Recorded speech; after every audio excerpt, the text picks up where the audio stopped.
श्री गुरुचरित्र कथासार अध्याय 3 अमरीशाची कथा। श्री गणेशाने सिद्धयोग्याच्या मुखातून गुरुमहिमा श्रवण केल्याने नामधारकांना अतिशय प्रसन्न वाटले। ते म्हणाले, सिद्ध मुनिराज, तुमचा जय जयकार असो। तुम्ही माझ्या मनातील संशयाचे निवारण केले। आज तुमच्यामुळेच मला सर्वस्वाचा लाभ झाला। मी परमत्वाशी जोडलो गेलो। तुम्ही मला उद्धाराचा मार्गच दाखवून दिलात। आता एकच कृपा करा, तुम्ही कुठे राहता, कुठे भोजन करता याविषयी काही सांगा। मी आपला दास होऊ इच्छितो। सिद्धांनी त्यांना प्रेमाने आलिंगन दिले व म्हणाले, ज्या ज्या स्थानी गुरु राहतात मी तेथे वास करतो। गुरुस्मरण हा माझा आहार आहे। मग त्यांनी त्यांच्या श्री गुरुचरित्रातील ग्रंथ दाखवला व म्हणाले, या पुस्तकात श्री गुरूंचे अगाध महात्म्य सांगितलेले आहे। त्याचे पठण म्हणजेच अमृतपान मी नित्यसेवन करतो। त्याच्या श्रवणाने सांसारिक भोग, मोक्ष व परमार्थ अशी ज्याची इच्छा धरावी ते साध्य होते। ज्ञानप्राप्ती होते। सर्व प्रकारचे ऐश्वर व सुख प्राप्त होते। यांचे भावभक्तीने सप्ताह पारायण केल्याने इच्छित कार्य पूर्ण होते। संततीहीनाला संतती होते। ग्रहपीडा, रोगपीडा, ब्रह्महत्या इत्यादी पातकांचे निवारण होते। बंधनातून मुक्तता मिळते। आयुष्य, आरोग्य व सद्बुद्धी लाभते। त्या बोलण्याचा नामधारकावर मोठा प्रभाव पडला। ते म्हणाले, सिद्ध मुनी, तुमच्या रूपाने मला साक्षात्कारी गुरुच भेटले आहेत। कारण श्री गुरुचरित्र ऐकावे अशी माझी फार इच्छा होती। ते तुम्हीच मला ऐकवा अशी माझी विनंती आहे। सिद्धयोगाने त्यांना अभयवचन दिले। त्यांना आपल्या समवेत स्वस्थानी म्हणजेच भीमा अमरजा नद्यांच्या संगमावर नेले। ते दोघे एका अश्वत्थाखाली बसले। तिथे सिद्धयोगी नामधारकांना म्हणाले, वत्स, गुरुचे दास्य कसे करावे याची तुम्हाला ओळखच पटली नव्हती, म्हणून तुम्हाला चिंता व कष्ट भोगावे लागले। गुरुमूर्तीची ओळख होण्यासाठी आपले आचरण शुद्ध हवे। अंतःकरणात त्याविषयी दृढ भक्ती हवी। हे ऐकताच नामधारकांनी त्यांच्या चरणी मस्तक ठेवले व म्हणाले, महाराज, तुमचे म्हणणे बरोबर आहे। अज्ञानाच्या अंधारात चाचपडणाऱ्या मला श्रीगुरूची ओळख कशी पटणार? मी संसारात सागरात बुडालो आहे।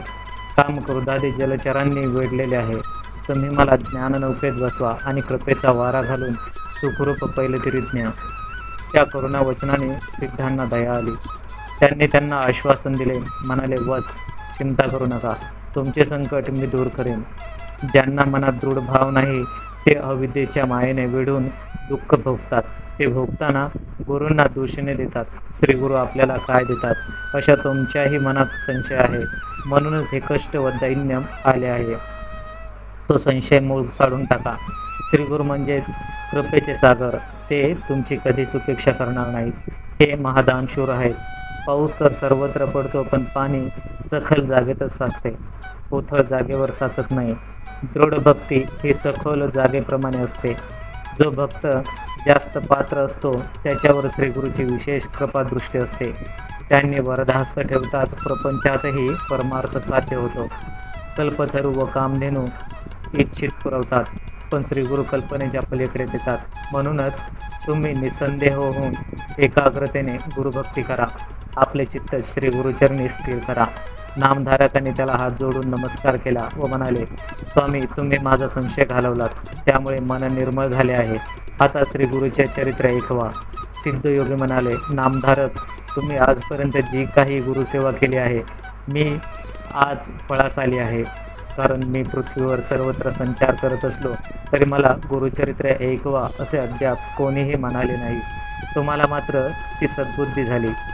तुम्ही खरोखरच श्रद्धावंत आहात, जिज्ञासू आहात। ज्याला इहपर कल्याणाची इच्छा आहे त्यालाच ही चरित्रकथा गोड लागते।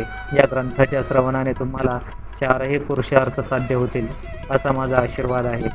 कलियुगात तीनही देव मनुष्य रूपाने अवतार घेऊन आले, तेच गुरु होत। भूमिभार उतरवून भक्तांचा उद्धार करण्यासाठी ते सर्वत्र संचार करतात। आदिवस्तू म्हणजेच ब्रह्म। प्रपंचामध्ये 3 गुणांना अनुसरून त्यांच्या 3 मूर्त्या झाल्या। त्यामध्ये ब्रह्म हे रजोगुणी, विष्णू हे सत्वगुणी, तर रुद्र हे तमोगुणी आहेत। आपल्या स्वधर्माने पहिले सृष्टीची निर्मिती करतात, दुसरे तिचे पोषण करतात व तिसरे तिचा संहार करतात। ते भिन्न वाटत असले तरी भिन्न नाहीतच. सृष्टीचक्र अव्याहत चालवणे हे त्यांचे प्रमुख कार्य आहे. कारण सृष्टीची उत्पत्ती, स्थिती, लय हीच सनातन ब्रह्माची शाश्वत लीला आहे. असो, हे तीनही देव कारणापरत्वे अवतार घेऊन पृथ्वीचा भारही उतरवतात. पुराणामध्ये याविषयीचे अनेक दाखले आहेत. अंबरीश नावाचे एक ब्राह्मण होते. ते एकादशी व्रत करायचे. त्यांच्यासाठी भगवान विष्णूंना अवतार घ्यावे लागले. ती कथा अशी आहे. एकादशीचे व्रत करणारे अंबरीश सर्व काळ हरिचिंतनात मग्न असत. ते अतिथीची पूजा करायचे. त्यांची व्रतनिष्ठा सर्वश्रुत होती. एकादशी व्रत करणारे द्वादशीला भोजन करतात. त्यावेळी पारणे फेडण्यासाठी कोणी अतिथी घरी आल्यास त्याला कधी भोजन देऊन मगच आपण जेवावे असे शास्त्र सांगते. असो, दुर्वासांनी त्यांची परीक्षा घेण्याचे ठरवले. त्यांचा व्रतभंग करण्याचा उद्देशाने ते द्वादशीला मुद्दाम त्यांच्या घरी आले. त्या दिवशी द्वादशी तिथी घटकाभरच होती. पारणे करायचे तर तेवढ्यात अवधीत अन्न ग्रहण करणे क्रमप्राप्त होते. म्हणूनच दुर्वासांना पाहताच त्यांना मोठा प्रश्न पडला. ते नेमक्या वेळी आले होते, तरीही अंबरीशांनी त्यांचे स्वागत केले, त्यांची पूजा केली. जेवणापूर्वी दुर्वासरूची स्नान आणि देवतार्चनादी नित्य अनुष्ठानासाठी नदीवर जाण्यास निघाले. त्यावेळी अंबरीशांनी आपली अडचण सांगून त्यांना लवकर येण्याची प्रार्थना केली, पण ते लवकर आलेच नाहीत. शेवटी व्रतभंग होऊ नये म्हणून त्यांनी नुसतेच तीर्थ घेऊन पारणे केले.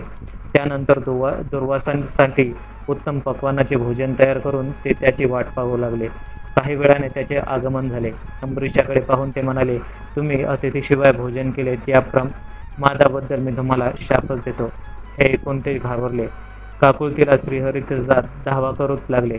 तो संतप्त दुर्वासाच्या मुखातून शापवाणी निघाली. माझ्या आधी भोजन करून तुम्ही माझा जो अपमान केला आहे त्याबद्दल मी तुम्हाला सर्व योनीत जन्म घ्यावे लागतील असा शाप देतो. हे ऐकून अंबरीशाच्या डोळ्यात पाणी आले. तेव्हा निज भक्तांचा कैवार घेण्यासाठी भगवान विष्णू तिथे प्रगट झाले. ते दुर्वासांना म्हणाले, ऋषीवर्य, तुम्ही अंबरीशांना शाप दिलेला असलात तरी मी त्याचे रक्षण करणार आहे. त्यांचा शाप मी भोगीन.